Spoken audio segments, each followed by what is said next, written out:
Jennifer Swan, does the chair have a script to read? Yes, I do. Okay, thank you.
Mr. Chair, whenever you're ready, we are ready here.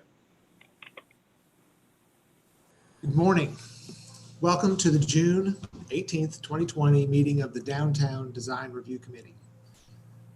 This meeting is being held by video conference. My name is Tony Blatt, and I am the chair of the committee.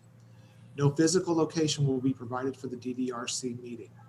The meeting will instead be live streamed from remote locations. We want to request that everyone joining us today, except committee members, keep your microphone muted until you are called on to speak. As instructed in the agenda, those who called or emailed us in advance to let us know your name, contact number, and agenda item you wish to speak about will be recognized first.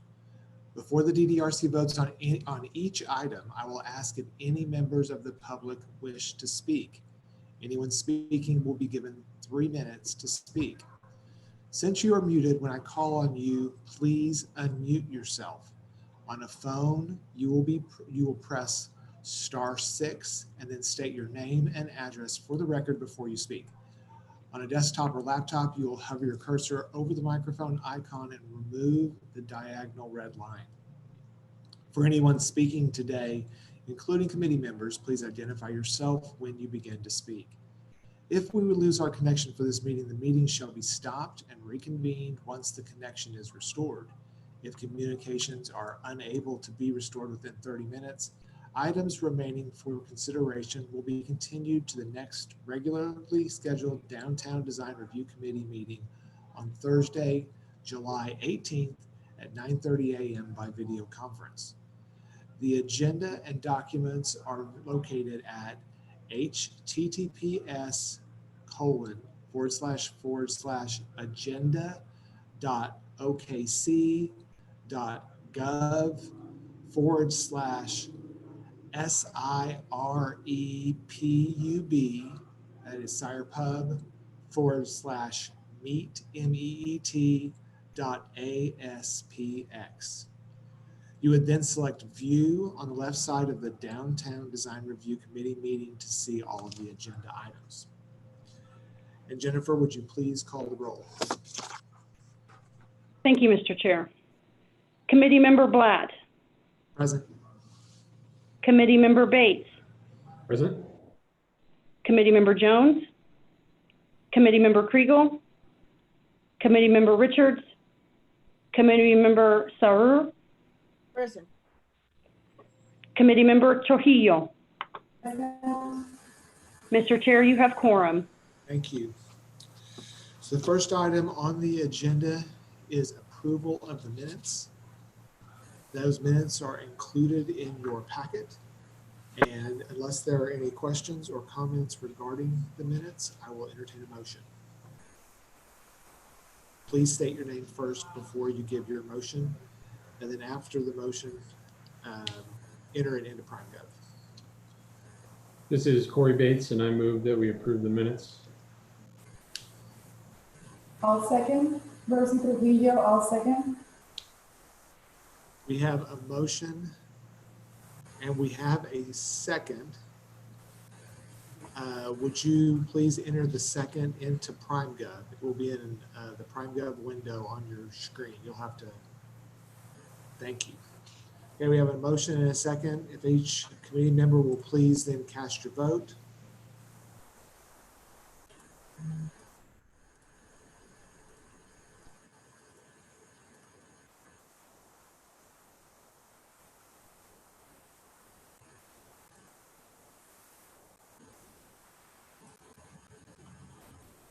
So in order to cast your vote on PrimeGov, you'll need to allow the PrimeGov screen to be seen side by side with your Zoom meeting screen. Thank you. Okay, that motion has passed. So the next item on the agenda is cases withdrawn, and there are none.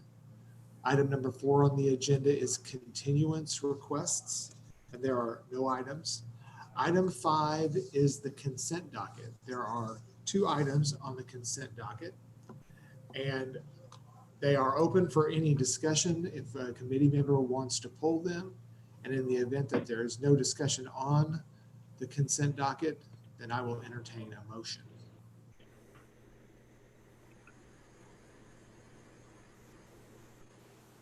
Rosie Trujillo, I move to approve the consent docket.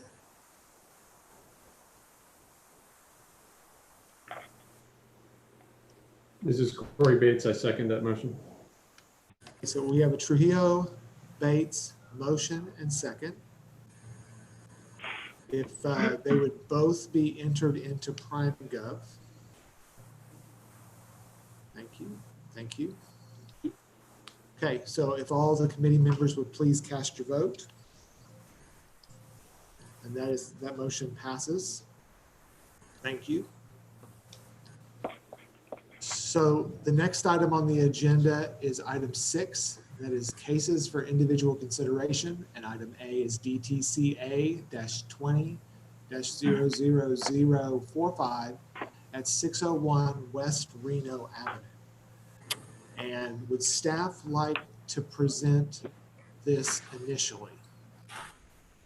Yes, this is Laura Griggs, Planning Department. Thank you, Chair. This case is located on the northwest corner of West Reno Avenue and South Dewey Avenue. I would like to remind the committee, as stated in the staff report, if you've been by the site, or as you can tell from the pictures that were included, some of the signs have already been painted on the building, but you are to review the application as though none of the work had been done. Cameron, if you can stop on this one. So you can actually see the 2 signs. One's on the east side that has been painted, and then on the south side, on the 2-story part of that sign has been painted. There were several proposed improvements on this building, most of which have already been done, that were listed in the staff report. The only thing we're actually discussing are the signs, because variances are needed for several aspects of the signs. You had a bunch of regulations and guidelines in your staff report, more than you normally see. I'll summarize in that the zoning that this building is in, DTD 2, only allows 1 sign per tenant, even if it's a corner building and even if there's only 1 tenant in the building. The sign calculations are based on 1 square foot of sign per 2 foot of building frontage on the street, and the maximum per building is 150 square feet. The current proposal is for 3 signs. The calculations to exceed what is allowed, the 1 per 2, and they're proposing a total of a little over 700 square feet, and the maximum per building is 150 square foot. As stated in the staff report, One interesting thing is that the zoning line between DBD, which has allowed a lot more signage, and DTD2 runs down the center line of Dewey, which is the street to the east of this building. So if this building were literally across the street, they could have a lot more signage. And in the staff report, I did include the calculations of what they would be allowed to have if they were in DBD, since they are so close to DBD. And they would actually be allowed to have almost every square foot of sign they're proposing. The only exception would be the signs they're proposing on the west side, which is not on a street frontage, literally has to borrow from the allowable signage on the street frontages, and they're just a little short of allowing that. One of the guidelines that I did include in the staff report talks about signs being proportional to the building, and that was a concern as I viewed the proposal. In looking at the sign on the east facade, which has the logo, and then the OKC Vet Campus, it is quite large in relationship to the one-story building that it is on.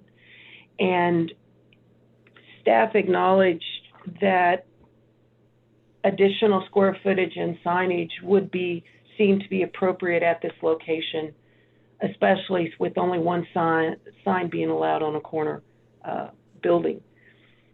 In looking at the proposal, given the size of the building and its location on the corner on Reno, which is a highly trafficked road, 4 lanes, and in some cases a left turn lane at intersections, staff is supportive of more than one sign for the single tenant and an increase in the size of signs allowed and an increase in the maximum total square footage of signs.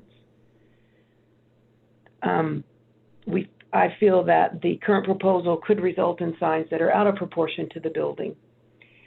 Allowing one sign on the east, one sign on the south, and one sign on the west would provide for building identification for vehicles traveling to the location. For vehicles traveling south, which is Dewey is not a very long street because it only goes up to Main Street and then there's a parking lot, but you can't see the alley facade of the building because of the adjacent building on the north. So the issue with traveling from the other 3 directions would be a concern of being able to see the signage. And staff was also supportive of increasing the sign from 150 square feet to 300 square feet, which would allow 100 square foot on each of the 3 sides. And so for comparison, the logo, which is on the lower picture on the east facade, just the logo is 100 square feet, just for purpose of comparison.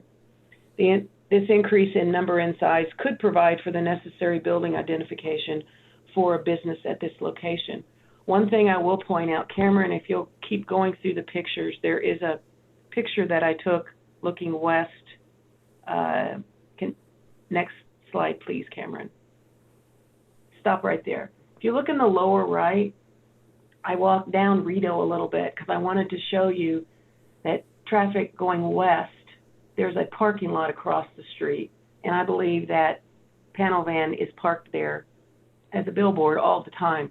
And so you can see that the building is actually blocked by vehicles in the parking lot. And I just wanted to point that out so that the sign, which looks very large on the east facade, could potentially be blocked. Also, vehicles are allowed to park on the street, and that could also block them. And I just wanted to allow that. And Cameron, can you go back to where you were before?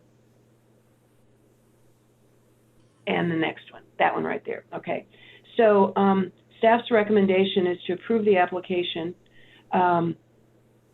with the condition that the applicant revise the signage. And what I was saying, it would be painting the text and our logo on the west and the south and the east facades, allowing 100 square foot on each one of those. And the other condition is that the applicant obtain a variance from the Board of Adjustment from the regulation limiting attached signs to 1 per occupant, from the regulation limiting signage to 1 square foot for each 2 lineal foot of building width, and from the regulation limiting attached signage to a maximum of 150 square feet per building. And then you also would have a second motion, which would be to provide a recommendation to the Board of Adjustment.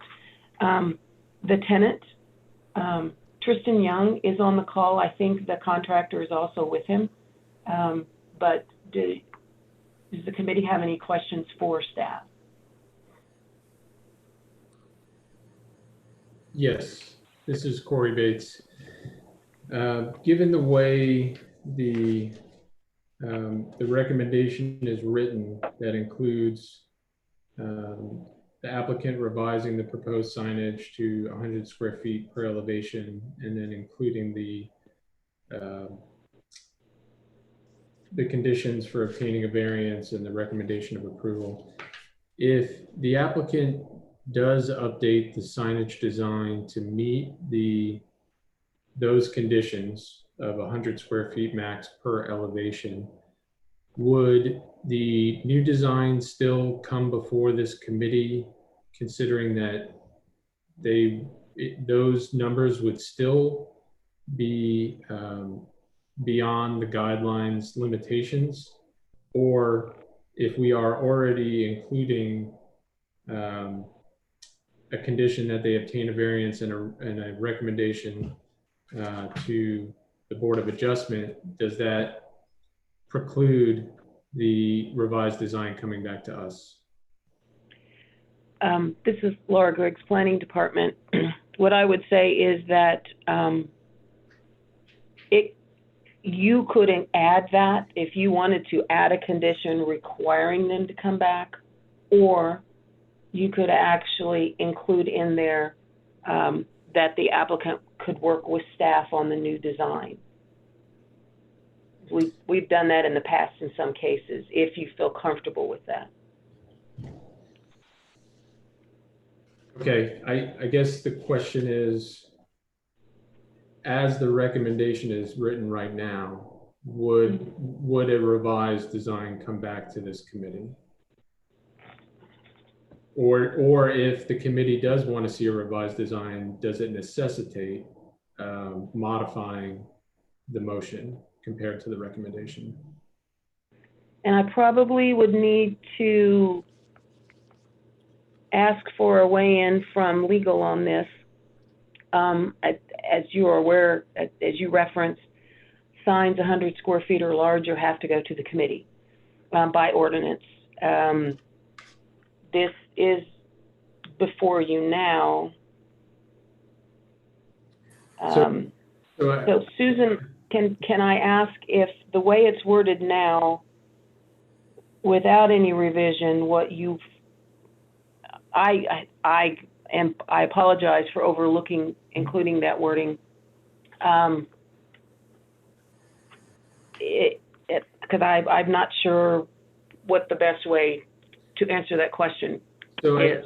This is Corey Bates again, Laura. It sounds like if a committee member does want this to come back, that they should be explicit with that in their motion. Yes, I agree. This is Susan. Can you hear me now? Yes. Okay, yeah, I think the way it's written right now is that you're just asking them to revise it to that square footage without coming back. So if you want to see it, I think you would need to tell them to come back. Okay, thank you. Thank you, Susan. Uh-huh.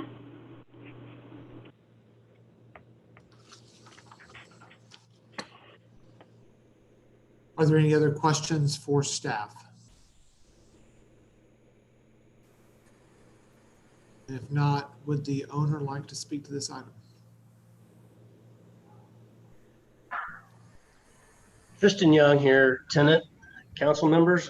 Thanks for having us over here today. Who's controlling the slide deck on this real quick?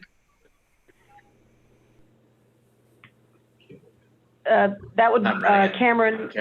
Thanks. Okay. Could we move over to the slide that had the entire proposal on what we had for the signage? I saw that one in there. Cameron, this is Laura. You need to go continue going forward. Yeah, keep going.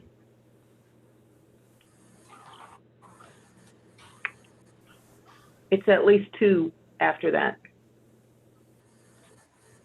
We're looking for an exterior Okay. elevation. South face.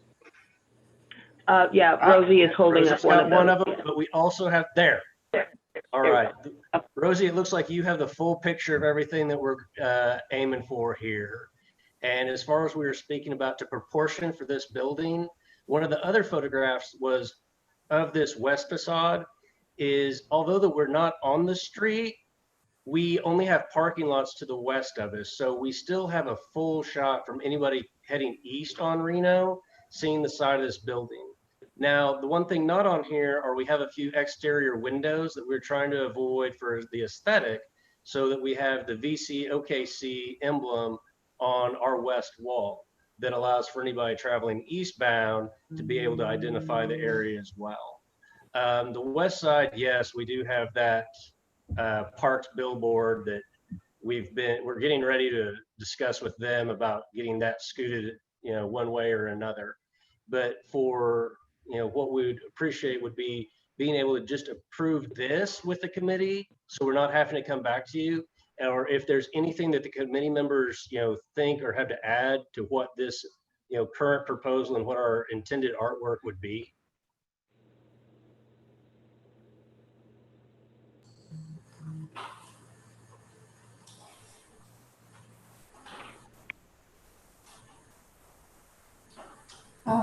Rosie Trujillo, can you hear me? I was gonna say that, if this is gonna look like this, I'm actually, it looks okay from the visuals that we've got. If this is not gonna change, too drastically, it's gonna look pretty much like this. Pretty much, I think that it would be okay to go ahead and approve, based on what it looks like now, instead of having to come back again. I just, it looks proportionate, and I agree that it looks better the way that it's proposed. So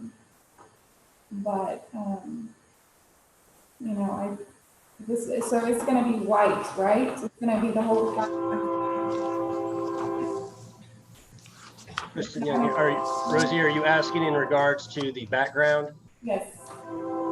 It'll be a light gray, as the Light current gray. photo showed, yes. It was just hard to show the V with the gray that we have on that with a background of gray, because nobody's monitor, projects the same exact shade. But yeah, it'll be a gray background, but light. Okay, so it's not gonna be like the one that, okay. It's gonna be lighter than this, right?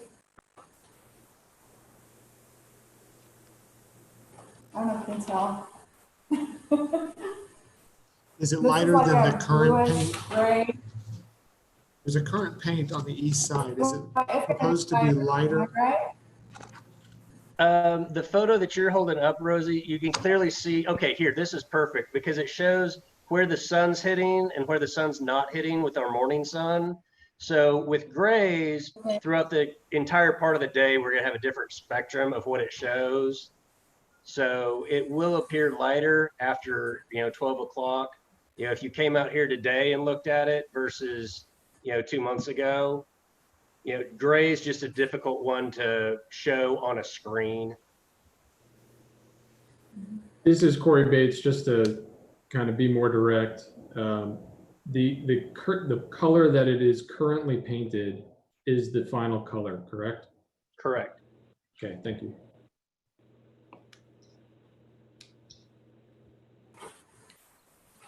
This is Corey Bates. I do have concerns with the current proposal for the signage. All 3 signs, in my opinion, are out of scale. I think they are all larger than they need to be. I have not heard or seen any significant reason why the signage needs to be larger than what is documented in the guidelines. Other buildings that have followed the guidelines, have not had any issues with signage or visibility or notability. The signage on the east side, as Laura pointed out, I went out this morning and there were cars parked on the on-street parking that is on the east side of the building, and that sign was blocked because of that. So even with making adjustments to the within the parking lot to the east, the on-street parking that is on Dewey creates the same kind of blockage as the parking lot. I understand the proximity to DVD. I understand the relationship to Reno and the high traffic nature of it.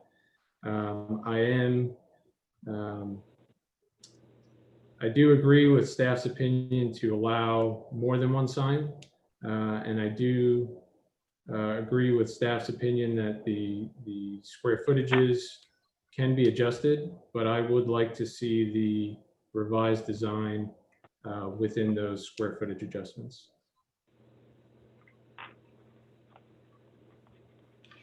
This is Tony Blatt. I agree with Committee Member Bates' approval of comments. I think that the size of the sign not only is larger than what I feel is proportionally appropriate, but I also feel like it sets a really dangerous precedent in this area. I definitely feel like 2 signs is warranted on this site, and I hope that that can get amended at some point in the future that would allow that without a variance. And I think 100 square feet per sign is appropriate as well per face. But the size that is currently there, it even seems larger on the actual image than what it does on the rendering. So I feel like going to the size of these signs is going to set us up for something that we're going to have to deal with in the future. And just from a scale standpoint, it seems out of context with the facade. So I'm in agreement on that side. Are there any other questions or comments from committee members or comments from ownership? Mariana Sarura, I agree with this. I mean, it's not very necessary the east line that big, because anyway the cars is across there is block the half of the sign, so I don't think so need that big anyway.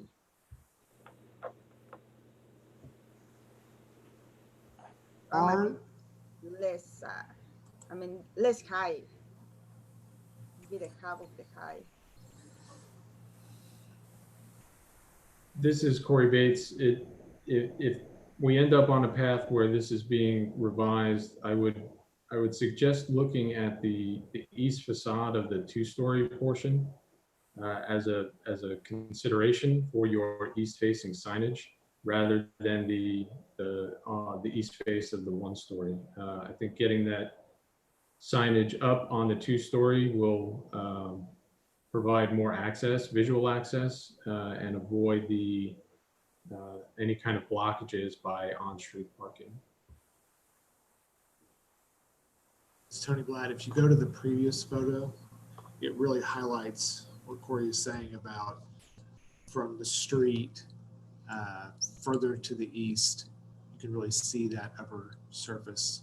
It's really maybe it's the photo that was previously on the screen that's taken from the east. Cameron, this is Laura. It's the one showing the Bell Bonds truck in the parking lot on the corner. Keep going forward. That one right there. Yeah, that really shows how Thank that you. surface is visible from the street. It'd be much more difficult to obstruct with that location.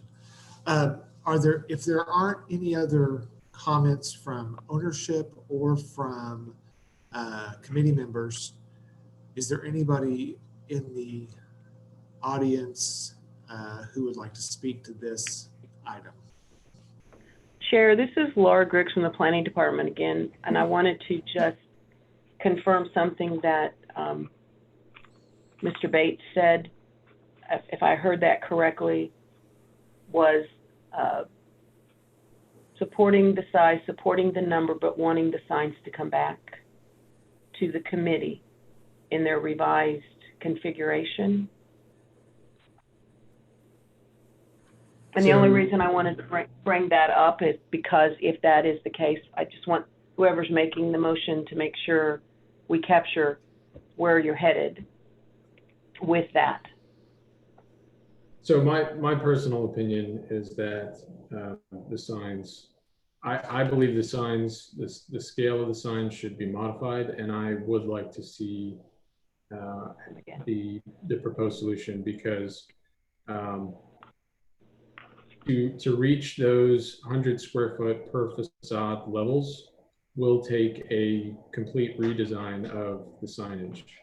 And from that standpoint, to me, it's a new proposal. It's something we should look at, especially having the discussion today. Yeah. Right. Okay. Thank you. And then, Chair, I wanted to just point out we had committee member Jones did join us a short while ago. I don't know if he's in Prime Gov or not, but I just wanted to make sure that for the record we show that he is at the meeting. And this is Gary Jones, and I am in Prime. Sorry for the delay. Good morning. Thank you. Thank you. Is there anybody in the audience who would like to speak to this item?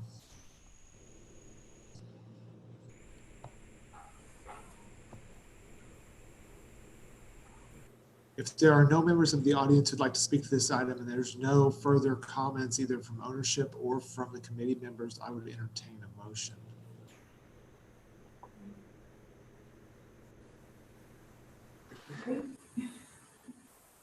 This is Corey Bates, and I'd like to make a motion.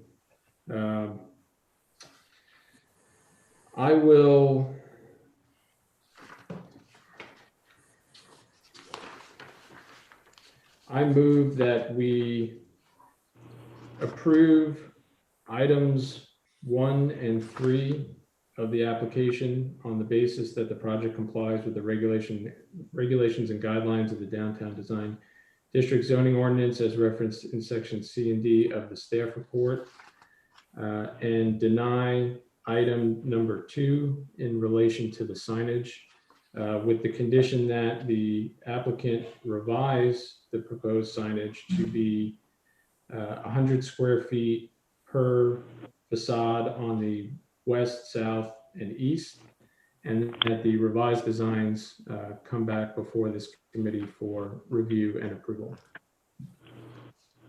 This is Susan. Can you hear me? Yes. Yes. Yes. Okay.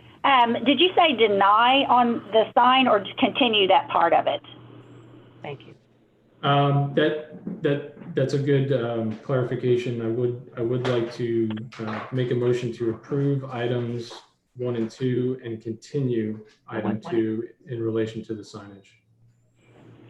Just to clarify, you're recommending approval of 1 and 3? Us. And Yes. that's fine. Okay, and continue number 2. Okay. Yes, I apologize. I'd move to approve items 1 and 3 and move to continue item 2. And in relation to item 2, redesign the signage in the scale recommended by staff, 100 square feet per east, south, west facades, and that come back for committee review. I have a motion by Bates. May I have a second? I'll second. I have a motion and a second.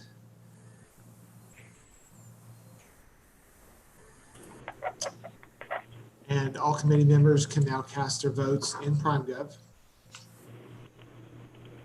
Thank you. That motion is passed. So with respect to that current motion, is it appropriate then to respond to the item about sending this before the Board of Adjustments, or is that going to be necessary to wait until that redesign comes back to us.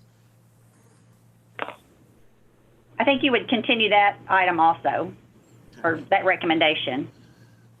Could I get a recommendation to continue or a motion to continue? Yes, this is Corey Bates, and I move to continue the item in which describes providing a recommendation of approval to the Board of Adjustment with regard to the signage. I have a motion by Bates.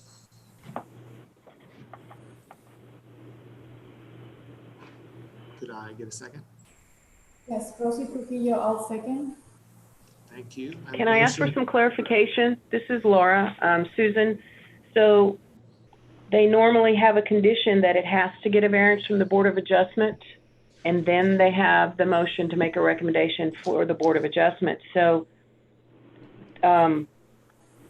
1B, we haven't touched on that. Is that something we need to continue as well? You can do that. You can continue that as well. I mean, practically, I think they're going to have to, you know, in order to have more signage, it's going to get a variance. So, but that's fine if you want to. So can I suggest that maybe you add 1B? You're recommending that 1B and 2 get continued, which are both the Board of Adjustment items. I would like to revise and clarify my previous motion that items 1B and item 2 of the staff's recommendation be continued as well. Thank you. And now with the person who seconded, Susan, do they also have to accept that clarification? Sure, go ahead and have them re-second it. Committee member Trujillo, could I get a? Yeah, Rosie. Okay, thank you. I have a motion. Thank you. And I have a second. If all committee members will please cast your vote in PrimeGov. Thank you. That motion passes. Thank you all very much. Thank you. So the next item on the agenda is item number 7, and that is other business, and there are no items. Item number 8 is communications, and under A, administrative approval report, there are several items. They're there for your reference, and unless there are any specific questions, we will move to item 8B, which is comments from planning department staff. Thank you, Laura Griggs, Planning Department. So we do have a meeting next month. So please check your calendars. You'll be hearing from me on that. Thank you so much. I think the voting went great. We're going to get this process down pat just about the time we end up back in the remodeled chambers, which is underway right now. And just as a reminder that this hard packet was the last paper packet you guys will get. Starting in July, we are going to digital packets. So hopefully that's going to work out well for everybody. And if you have any questions, please let me know. Laura, this is Corey Bates. Will the digital packet format continue even after we return to the meeting chambers? Or is that specific to the Zoom format? No, that digital packet is, you know, we've always sent you the email with the attachment to the digital packet, so we will continue it. We've just been having some glitches here, so the live links and the agendas haven't worked, which is why you've had to get them under the view instead of on the agenda. But we've always done this, so the Zoom hasn't really affected it. It's a budget and a saving trees going forward at this point. Yeah, it's great. Thank you. Do we have any comments from committee members? Hearing no comments. And I'm sorry, I apologize. Katie's on the call and I didn't even acknowledge and I don't know if she had something she was wanting to say. This is Katie. No, I didn't have anything to add. Thanks, Laura. Okay, no problem. Okay. Hearing no additional comments from planning department staff and no comments from committee members, we've been told that our next meeting is Thursday, July 16th. And with that, we are adjourned. Thank you Thanks. all. Have a good day, Thank you. everybody. Have a great day. Appreciate it.